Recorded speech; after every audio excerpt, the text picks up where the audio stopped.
बहुत ही गर्व महसूस कर रहे हैं, फख्र महसूस कर रहे हैं। और मैं यहां से एक बात आपसे कहना चाहता हूं कि जब इस धरती पर हम आए हैं और राणा पुंजा भील और आप सबके जरिए इस पूरे के पूरे इलाके को समझने की कोशिश कर रहे हैं, तो ये एक तरीके से ये समझिए कि हम अपने पुरखों की जड़ों से जुड़ने की कोशिश कर रहे हैं। हमारे पुरखों के ऊपर बहुत लंबे समय से हमले होते रहे हैं। राणा पुंजा से लेकर के और पूरी की पूरी जो हमारी विरासत है, जो हमारे आदिवासी नायक हैं, उनके ऊपर लगातार हमले हो रहे हैं। और ऐसे में यहां से एक मैसेज देना बहुत जरूरी है कि ये जो हमले हमारे ऊपर हो रहे हैं, उन हमलों से डरने वाले हम लोग नहीं हैं।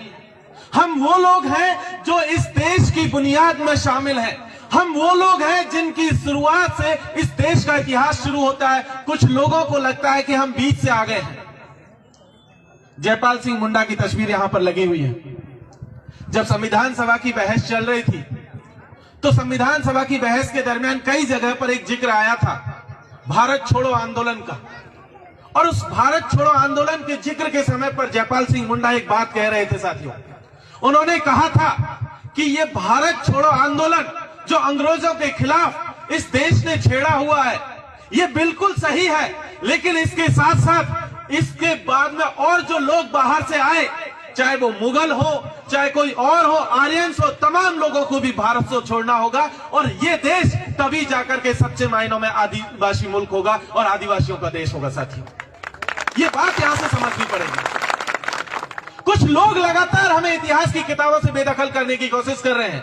कुछ का कहना है कि देश में अंग्रेजी हुकूमत के खिलाफ बगावत जो है 1857 में शुरू हुई थी, लेकिन ये कतई नहीं भूलना चाहिए कि अंग्रेजी हुकूमत के खिलाफ हमारी बगावत जो है 1770 के और 80 के दशक में तिलका मांझी ने भागलपुर और बिहार के डिस्ट्रिक्ट में शुरू की थी। और उनकी तीरों लगे निशानों से उस समय के जो कलेक्टर थे, उनकी मौत हुई थी। और वहां से हमारा इतिहास शुरू होता अंग्रेजी हुकूमत के खिलाफ। ये बिल्कुल नहीं भूलना चाहिए कि किस तरीके से टंटा मामा ने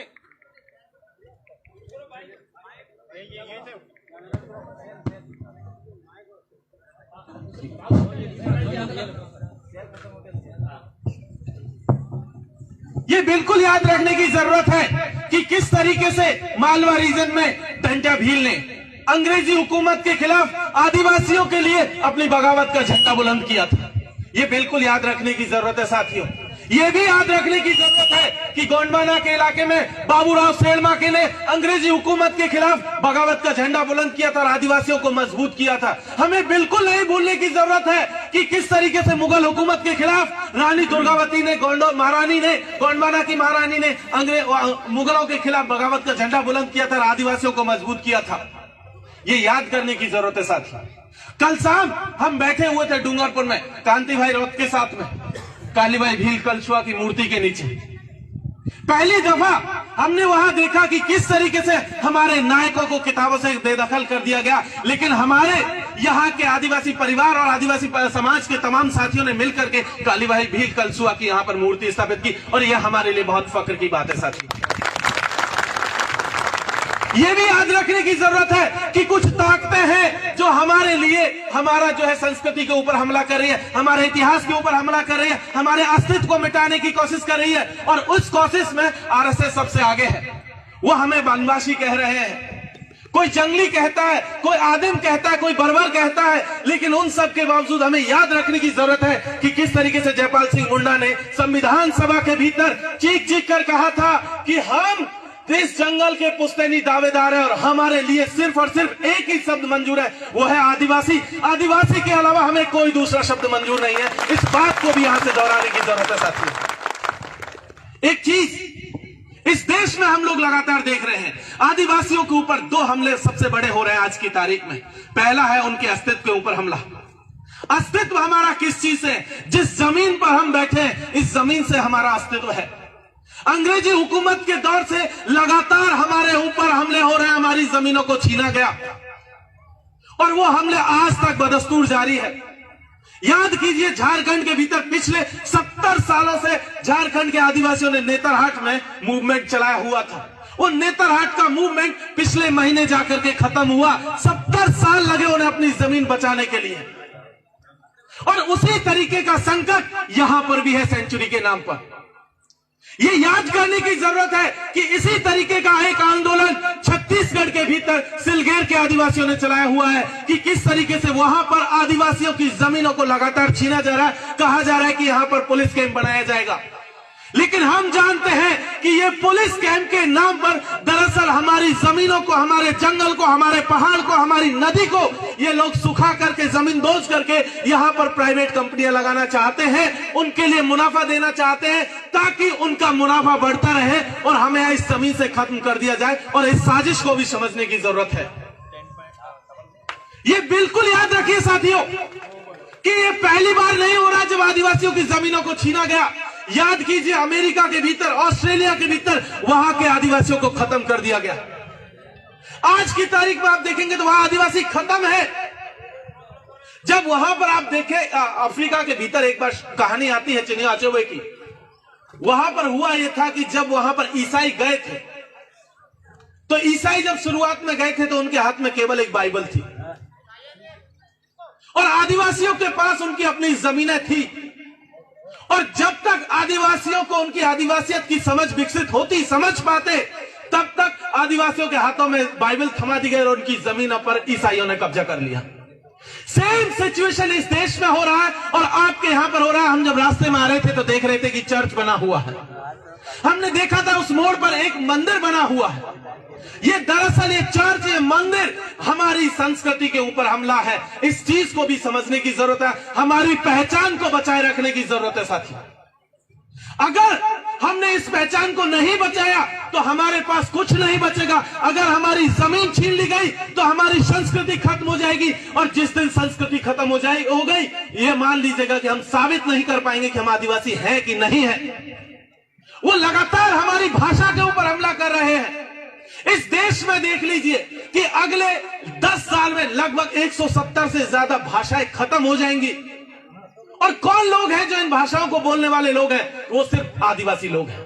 जिस दिन भाषा खत्म होगी, आपके कस्टम्स खत्म हो जाएंगे, आपके कस्टमरी लॉज खत्म हो जाएंगे और उसके साथ साथ आपकी परंपराएं खत्म हो जाएंगी, आपका अस्तित्व खत्म हो जाएगा और आप खत्म हो जाएंगे साथियों। और यही हमारे देश की सरकारों में जो लोग बैठे हैं, चाहे कांग्रेस के लोग हो, चाहे बीजेपी के लोग हो, चाहे कोई और तीसरे दल के लोग हो, वो यही साजिश हमारे खिलाफ कर रहे हैं और इस साजिश को भी हमें बेनकाब करने की जरूरत है।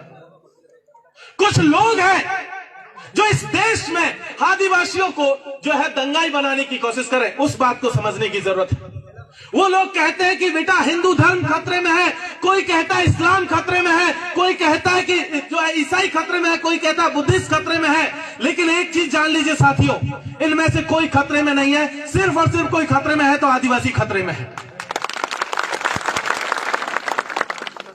हमें आदिवासियों को बचाने की जरूरत है। वो हमारे बच्चों को दंगाई बनाना चाहते हैं, वो उनके हाथों में त्रिशूल देना चाहते हैं, लेकिन हमें एक चीज जान लेने की जरूरत है कि हम अपने बच्चों को दंगाई नहीं होने देंगे। उनके बेटे तो बीसीसीआई के चेयरमैन बनेंगे, किसी का बेटा मंत्री बनेगा, किसी का बेटा मुख्यमंत्री बनेगा, किसी का बेटा विदेश में जाकर के पढ़ाएगा, किसी का बड़ी कंपनी का मालिक होगा और वो हमारे बच्चों को दंगाई बनाने की कोशिश कर रहे हैं। हमें इस साजिश को भी बेनकाब करने की जरूरत है। हम अपने बच्चों को दंगाई होने से रोकने की जरूरत है। हम अपने बच्चों को आदिवासी समाज, उसकी संस्कृति और उसका इतिहास बताने की जरूरत है। एक चीज याद रखिएगा साथियों कि ये जिस तरीके का हमला है, उस हमले में ये चीज याद रखिएगा कि कोई भी भाई हमारा पीछे छूट ना जाए, कोई भी बहन हमारे पीछे छूट ना जाए। आदिवासियों की सबसे बड़ी खूबसूरती एक ही चीज है, सामूहिकता। वो सबको साथ में लेकर के आगे बढ़ने की परंपरा को लेकर के आगे बढ़ते रहे हैं। जिस दिन हमने एक का हाथ छोड़ दिया, दूसरे का हाथ छोड़ दिया, समझ लीजिएगा उसी दिन हम अकेले पड़ जाएंगे। हमें किसी को भी साथ से छोड़ने की जरूरत नहीं है, हमें सबको साथ लेकर के आगे बढ़ने की जरूरत है और तभी सही मायनों में जाकर के आदिवासी एकता हम लोग कायम कर पाएंगे। और उसी आदिवासी एकता के जरिए हम लोग सच मायने में अगर देखेंगे तो पाएंगे कि हमारा जो लड़ाई है, उस लड़ाई को तभी हम लोग जीत पाएंगे। सफदर हाशमी की एक कविता है, उस कविता के बाद में अपनी बात को खत्म करूंगा। पढ़ना लिखना सीखो ओ मेहनत करने वालों, पढ़ना लिखना सीखो, और भूख से मरने वालों, कह ख ग घ को पहचानो, अलिफ को पढ़ना सीखो, ए आई को हथियार बनाकर लड़ना सीखो। पढ़ो कि हर मेहनत कश को उसका हक दिलवाना है। पढ़ो अगर इस देश को अपने ढंग से चलवाना है। पढ़ना लिखना सीखो, ओ मेहनत करने वालों, पढ़ना लिखना सीखो, ओ भूख से मरने वालों।